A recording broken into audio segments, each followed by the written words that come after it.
Slightly different topic today on my channel. I wanted to talk about the documentary I just watched on Netflix, High Score. I will say this universally about anything that promotes video games in a positive light. I endorse it. And I say that because I remember being a kid a long, long time ago. And I remember being picked on because gaming wasn't cool. And I was a dork. And I was a nerd because I would rather go home and play video games than I would rather go out and play sports or whatever my friends felt was the cool thing to do at the time. I also very distinctly remember Congress going after video games, so much so that my parents took my Nintendo away for a while because they thought it was corrupting me with evil and dark and malicious thoughts, and that it was corrupting my cognitive processes, and that gaming was basically the source of evil after they saw games like Mortal Kombat and Doom, which are both prominently featured, by the way, in this documentary. I remember all those things. Now, I'm an adult. I'm an adult man. I make money. I can buy what I want. My wife supports my crazy gaming habits, as you can see around me. So clearly, I don't feel that, I'm being prosecuted anymore. And I'm definitely immune to a lot of criticisms because, I could just turn things off now. But I remember those times when gaming wasn't cool. And this documentary really got to me at the core value because a lot of the topics and a lot of the games and systems that they featured over the documentary were things that were pivotal at the time that did influence my opinion as a gamer, and things that I saw firsthand and I remember very distinctly. So that alone, I think, should be a ringing endorsement to go check this out. That said, we live in a very strange time, and I'm not talking about COVID. I'm talking about the news and documentarians, even content creators such as yours truly. We live in a very interesting time where people have to put their spin and their influence into everything that they do. And I'm not going to lie to you guys and say that I'm not guilty of it sometimes too. I'm not making a documentary. Maybe that's a little bit different, but I want you to remember that when you watch this, that this is absolutely has a narrative built into it and baked into it that doesn't really have anything to do with the history of gaming. Now, I understand that the history of gaming may be boring for some. I am currently reading a book, as I've mentioned numerous times now, on the War Never Changes podcast I do weekly with my friend Phil. I have been reading this book called Console Wars, and it is a huge book which tries to inject a story into the history of gaming, which largely is a very dry subject. It's not that exciting. It's a business. Yes, there were people that came forward that were incredibly creative, that drove the industry in wild directions. But the day-to-day is just like my day job. And honestly, it's not that exciting. So I understand why the people behind this particular documentary chose to inject in stories and a lot of B-reels and a lot of layers, because it builds a better entertaining product. If you want to know the facts, I guess sit there and read an encyclopedia or something, right? But I want to mention that because about halfway through this, and it's a 6-part series that runtime is about 30 to 45 minutes, so bite-sized chunks. I mean, you could definitely watch one episode in a sitting, I think, without too much of an issue. About halfway through, though, I feel like it kind of starts to lose its focus. And I asked myself at the end of it, what did you actually think this was about when it was done?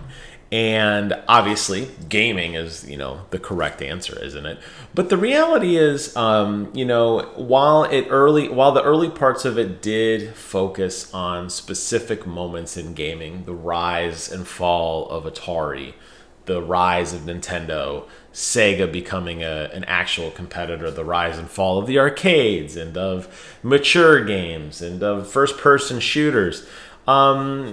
they highlighted a lot of different people that were important to that story. Not all of them, some of them. And I understand why. I mean, it's hard to get interviews with people. Some of them are probably dead.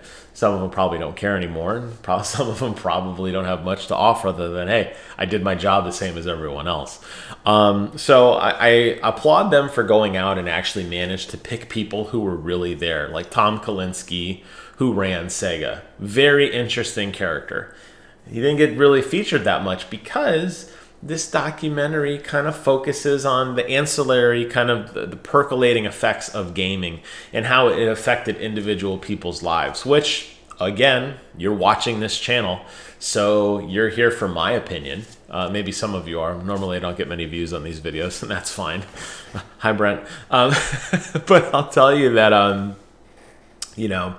a lot of these ancillary stories kind of overarch the main narrative of kind of important moments in gaming. There were very notable missing people who were very important and influential into the history of gaming that are never mentioned. There are significant events in gaming that I think really do define some of these key moments that are never really mentioned. And it's kind of, I think, a disservice in a weird way.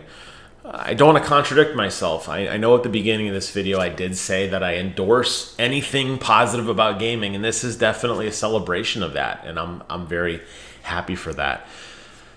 But I feel like there was a lot of stuff that was missing, and that seems to be kind of disheartening. I think the people that put this together are absolutely fans of gaming. I have no doubt about that. Some of the examples that they give and some of the overarching stuff that happens is actually very important to gaming and is really done by people who mattered. The fact that Charles Martinet, the voice of Mario, it's me, Mario.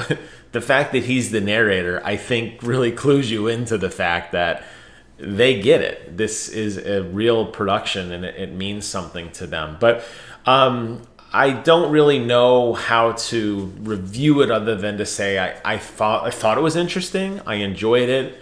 I had a big smile on my face for a lot of it, particularly some of the earlier stories of how Sega and Nintendo kind of rose up, because I was a Nintendo guy. But, as I said, there's a lot of other narratives in there that kind of cloud the story. And for that, I feel a little bit conflicted. I guess I'll say in closing that, maybe this documentary did so well because of COVID. I don't know. I mean, there's nothing else going on in my life right now, so anything new is like, hey, great, I'll watch it. I wonder how this would have done in a non-COVID universe. I saw that it was trending on Netflix, and a lot of people were talking about it. A lot of my friends blew through it very rapidly. A lot of discussion generated from it. And I felt that it would be a disservice to my own brand, however small it may be, and to my own content to not talk about something as really exciting as this, because we don't get this kind of stuff very often. A lot of the stuff that I find is individual YouTube creators talking about things and putting their own unique spin on it, just the same as I tried to do. I guess the difference with this was it was much more produced. It had a lot of B-reel footage. It had a lot of built-in animations kind of narrating the story, which was incredibly interesting. There was a lot of stuff filmed on location, particularly in the episode that featured all the design that went into Street Fighter, where you saw all the different places that the creators of that game went for their own influence and inspiration. They clearly went to a lot of different people's houses, and you saw their own little private I Love Me walls behind them as they interviewed. And they talked about their experiences, and they really got into some of these deep, interesting questions, I think, that if you were doing an interview, you would probably be interested in asking those questions as well.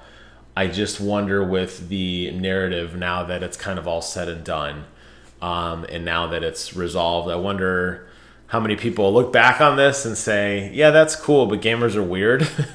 Because the people they featured were definitely out there. They're definitely out there. Not that I'm the most normal person in the world. I wear the same shirt very often. I am slowly turning into a werewolf. I have pictures of video games hung up on the wall behind me. But I feel like a lot of the people that they picked didn't do a very good job of expressing some of those key moments. And for that, I wonder. I don't know. Anyways, that's my thoughts on this. I haven't done one of these before, so let me know what you guys think about it below. Thank you guys so much for watching. Take care of yourselves, and until next time, I will see you guys on the other side.